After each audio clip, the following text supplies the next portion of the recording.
কার্যকর একটা পদ্ধতি, কৌশল আল্লাহ বলছে। কৌশলটা কি?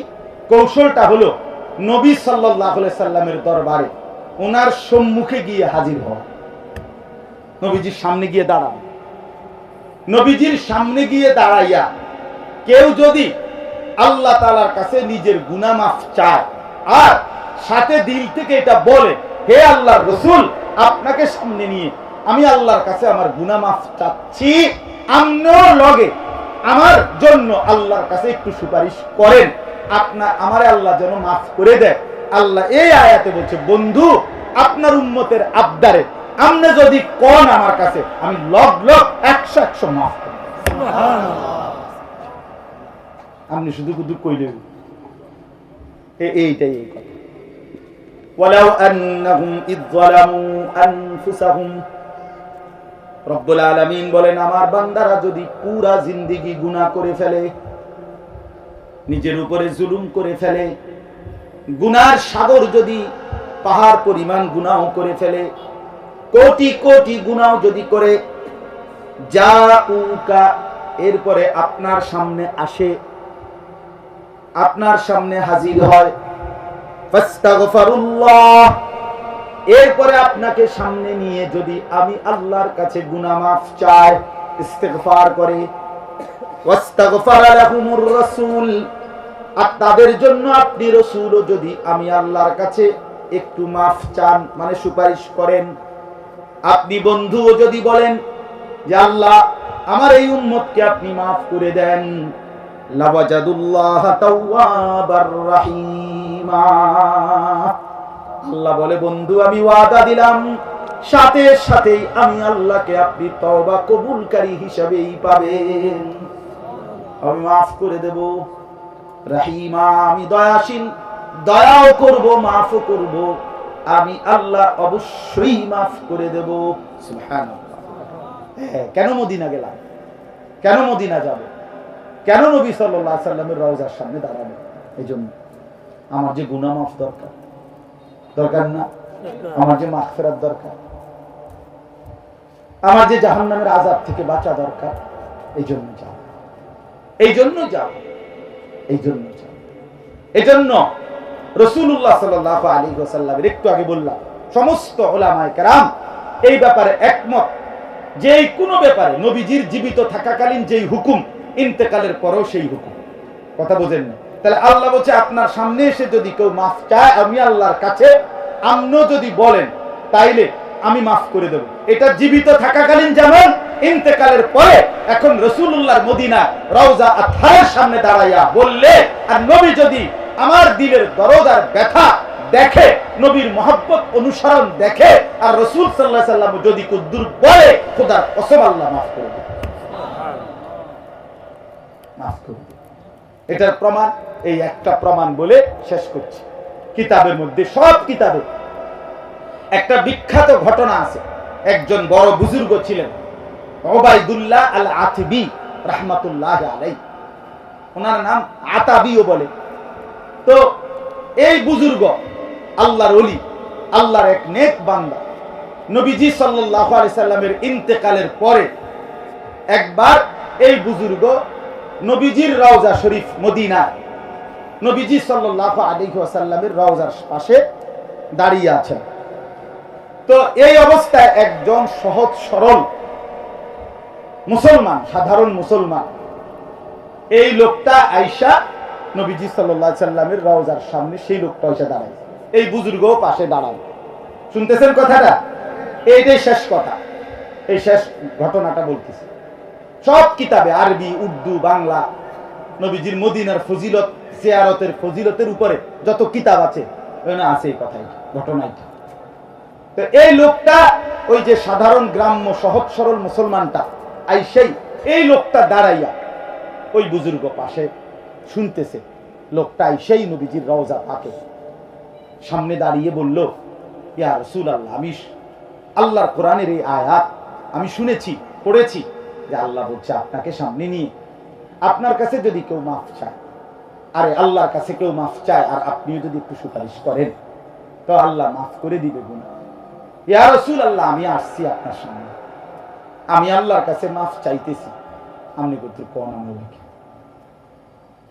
এই লোকটা বলছে, ও সাধারণ যে আপনার কাছে আমার অনুরোধ, আমি মুস্তাগফিরান বিযুনুবি, আমি আমার গুনাহের জন্য মাফ চাচ্ছি, ও মুস্তাশফিআন বিকা ইলা রাব্বি, আর আপনার কাছে আপনার মাধ্যমে আল্লাহর নিকট বলার জন্য আপনার কাছে একটু সুপারিশ চাচ্ছি। আপনি কতদূর সুপারিশ কোন আমার লাগে করবেন? এই কথা বলে এই সাধারণ লোকটা, সহজ সরল মুসলমান, এই লোকটা আপনার এরপরে একটা 4টা শের পড়ছে, 4টা লাইন নবীজির মহব্বতে কবিতা আবৃত্তি করছে। ইয়া খায়রা মান দুফিনাত বিল কা'i আযমুহু ফাতাবা মিন তিবিহিন্নাল কা'উ ওয়াল আকামু নাফসিল ফিদাউ লিকবরিন আনতা সাকিনুহু ফীহিল আফাফু ওয়া ফীহিল জুদু ওয়াল কারাম। এটা নবীজির প্রশংসার বাক্য কিছু। এই 4টা শের পড়ে লোকটা চলে গেছে।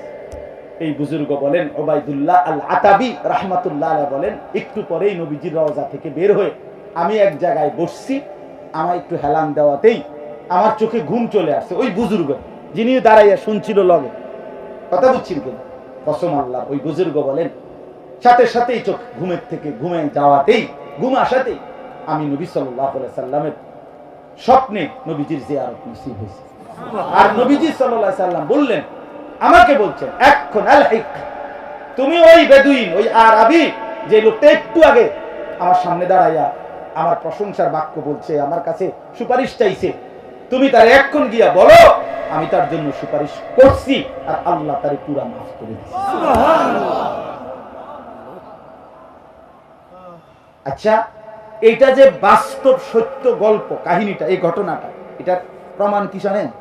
প্রমাণ হলো এখনো আজকে 1000 বছর 100 বছর পরেও এখনো আজকের এখনো রাসূলুল্লাহ সাল্লাল্লাহু আলাইহি সাল্লামের রওজা মুবারক যেখানে দাঁড়িয়ে সালাম দেয় হাজী সাহেবরা, যেখানে দাঁড়ায় এইখানের মাঝের 2 খুঁটিতে ঠিক মাঝখান বরাবর, আমি প্রতি বছর গেলেই যখনই যাই আমার হাজী যারা লগে থাকে আমার সাথে, তারপরে দেখাই স্বর্ণের অক্ষর, স্বর্ণ দিয়ে মোড়ানো অক্ষরে এই 4টা শের কবিতার এই লাইন 4টা এখনো আছে, আজও আছে, এখনো আছে, এখন আমি দেখাই।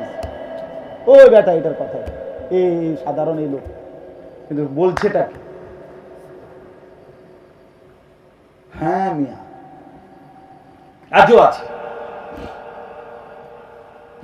সবাই ওই হাজী সাহেবরা তো এমনি সাধারণ অনেকে তো পড়তে পারে না, এটা বোঝে না, এই কত কথাই তো লেখা আছে, কিন্তু ওই বেদুইনের সে যে নবীজির ভালোবাসায় নবীজির সামনে দাঁড়িয়ে এটা পড়ছিল এবং আল্লাহর কাছে ইস্তিগফার করছে, সুপারিশ চাইছে নবীজির কাছে। এই জন্য বাপ 2 কথা আজকে বললাম। 1 নম্বর কথা হলো রাসূলুল্লাহ সাল্লাল্লাহু আলাইহি সাল্লামকে যদি ভালোবাসেন অনুসরণ করতে, আর নবীজিকে প্রেরণের উদ্দেশ্যই নবীজির অনুসরণ, বলেন না কি অনুসরণ। আর 2 নম্বর কথা হলো মক্কা এবং মদিনার জিয়ারত, আল্লাহর ঘর এবং রাসূলের রওজা পাকের জিয়ারত, এটার স্বপ্ন দেখবেন। কি বল? এটা দিলের মধ্যে তামান্না করবেন, মনে মনে বলবেন, মনে মনে চেষ্টা করবেন, প্রস্তুতি নিবেন যে মাওলা আমি কখন আপনার ঘর দেখব, আমি রাসূলের রওজায় যাব কখন, ওই কালো গিলাফ দেখব কখন, ওই সবুজ গম্বুজ দেখব কখন, আপনার বন্ধুর সামনে দাঁড়াবো কখন। আমার রুমমেট একজন ছিল আমার সাথে, ও বেচারারে আমি এমনি ভালো ইঞ্জিনিয়ার, অনেক কিছু শিখাইছি, এটা এটা কইবেন, কেমনে সালাম দিবেন, কেমনে কি করবেন, খুব ভালো মানুষ। উনি রাসূলুল্লাহ সাল্লাল্লাহু আলাইহি ওয়াসাল্লামের রওজা শরীফের সামনে কাছে গিয়ে বাইর হইয়া পরে আমার ওই কজরা আমি সব ভুলে গেছি, আমি আর কিচ্ছু মনে নাই, আমার কি বলবো, আমি নবীজির সামনে দাঁড়িয়ে ভাবতেই সব ভুলে গেছি। এই জন্য বাপ, এটা কেমন অনুভূতি বিশ্বাস করেন, এটা বোঝানো সম্ভব না। হ্যাঁ, 1450 বছর ধরে যার আলোচনা পৃথিবীর রন্ধ্রে রন্ধ্রে হচ্ছে, সেই তিনি ওখানে এবং জীবিত, হায়াতুন নবী সাল্লাল্লাহু আলাইহি ওয়াসাল্লাম, সশরীরে জীবিত। এই জন্য দয়া করে আজকে বললাম হজ্জের জন্য, আল্লাহর ঘর জিয়ারতের জন্য, রাসূলুল্লাহ সাল্লাল্লাহু আলাইহি ওয়াসাল্লাম মানে নবীজির জিয়ারত করতে হইলে আপনাকে হজ বা উমরায় যাইতে হবে। কথা বুঝছেন কিনা? এটার স্বপ্ন দেখে, প্রস্তুতি নেই। অল্প 1000 টাকা করে জমা নেই, 500 টাকা করে জমা, আলগা একটা জায়গা, মাওলা আপনার ঘর দেব বলে 1000 টাকা দিয়ে কতদিন পরে টাকার 8 লাখ টাকা কোন সময় হইব, কত বছর লাগবে? না না, আপনার মহব্বত আল্লাহ পাক দেখলে, বান্দার ভালোবাসা দেখলে আল্লাহ তাআলাই ব্যবস্থা। আমার পরিচিত এক হাজী সাহেব, উনি দেখা হয়েছে ওখানে মদিনায়। বললাম, আমি জানি উনি খুব দুর্বল মানুষ। আমি বললাম, কখন আইলেন বা আর কে আসছে আপনার সাথে? আমার বিবির নিয়ে আসছে। আমি বললাম, আপনি কোন কি, আপনি দুজনে আসছেন হচ্ছে? হ্যাঁ। কেমনে আসলে? হুজুর বিবি দিন কাইন্দা কইছে আল্লাহর ঘর দেখবো, একটু জমি ছিল, জমি বেচাইছে, এসে করছে। আচ্ছা বলেন, মালিক কেমন খুশি হয়েছে? হ্যাঁ, আল্লাহ চাইলে তাকে এর চাইতে বেশি দিতে পারেন? 3 শতক জায়গা আল্লাহর কাছে বেশি তো। এই জন্য দয়া করে এখন থেকেই স্বপ্ন দেখেন যুবক ছেলেরা, তোমরাও ভাইয়া। কত কিছুই তো দেখতে মন চায়, কক্সবাজার দেখতে মন চায়, কুয়াকাটা দেখতে মন চায়, কত বাংলাদেশের বা বাহিরের কত চাকচমক, কত বিনোদন পার্ক, কত কিছু দেখতে মন চায়, তো কালো গিলাফ। এই জন্য যুবক ভাই তোমাদেরকে বলি, নওজোয়ান চলো না একবার দিল থেকে নিয়ত করো, আল্লাহর ঘর দেখবো। বলো না ভাইয়া, আল্লাহর ঘর দেখতে তো মন চাওয়া দরকার। নবীজির রওজা, সবুজ গম্বুজ, রওজা পাক, সেটাও তো দেখার ইচ্ছা থাকা দরকার। এর চাইতে বড় ইচ্ছা কি হইতে পারে? এর চাইতে বড় আকাঙ্ক্ষার কি হইতে পারে? এই জন্য দয়া করে প্রত্যেকেই সুন্নাতের অনুসরণ, রাসূলুল্লাহ সাল্লাল্লাহু আলাইহি ওয়াসাল্লামের অনুসরণ শুরু করবেন। বলেন ইনশাআল্লাহ। মিসওয়াক ব্যবহার করেন, দাড়ি রাখেন, হ্যাঁ, খাওয়ার সময়, খাওয়ার শেষে, ঘুমের সময়, ঘুমের পরে, টয়লেট বাথরুমে ঢুকতে বের হইতে, মসজিদে ঢুকতে বের হইতে কি কি সুন্নত নবীজির একটু 2-4টা করে করে শিখেন, পালন করেন। উপার্জন হালাল হারাম হিসা চলেন, বউ বাচ্চারে কেমনে নামাজি বানানো যায় ফিকির করেন, একটু উদ্যোগ তো নেন, কিছু কিছু চেষ্টা তো করেন। আর সম্ভব না আমার বুঝি হুজুর, কথা ভালোই করছেন, আসলে হইতো না, এটা তো অপদার্থের কথা, এটা তো দজভঙ্গ মানুষের কথা, এটা তো ফালতু মানুষের কথা। নিয়ে হইতো না, খাইতাম না, খানা খাইবেন না, খামো ভাত খাইতাম না, খানা দাবাত খাইবেন নি, খামো আর তো গুস্ত লবেন নি, চাষা হালো গুস্ত কেনা লো, খানা 100 কামের কথা কইলে ওটা না কেন? দুনিয়া তো ভোগ করতে কোনো পিছপা হন না, তো আখিরাতের জন্য প্রস্তুতি নেবেন না? কথা বলেন না কেন? এই জন্য আমরা প্রত্যেকে ইনশাআল্লাহ আজকে নিয়ত করলাম যে আমরা রাসূলুল্লাহ সাল্লাল্লাহু আলাইহি ওয়াসাল্লামের সুন্নাত অনুসরণ করব ইনশাআল্লাহ। ইনশাআল্লাহ শুধু কইয়া শেষ করলে হবে না, আমাদের শিখতে হবে, জানতে হবে, জিজ্ঞেস করতে হবে, হবে কি না বল?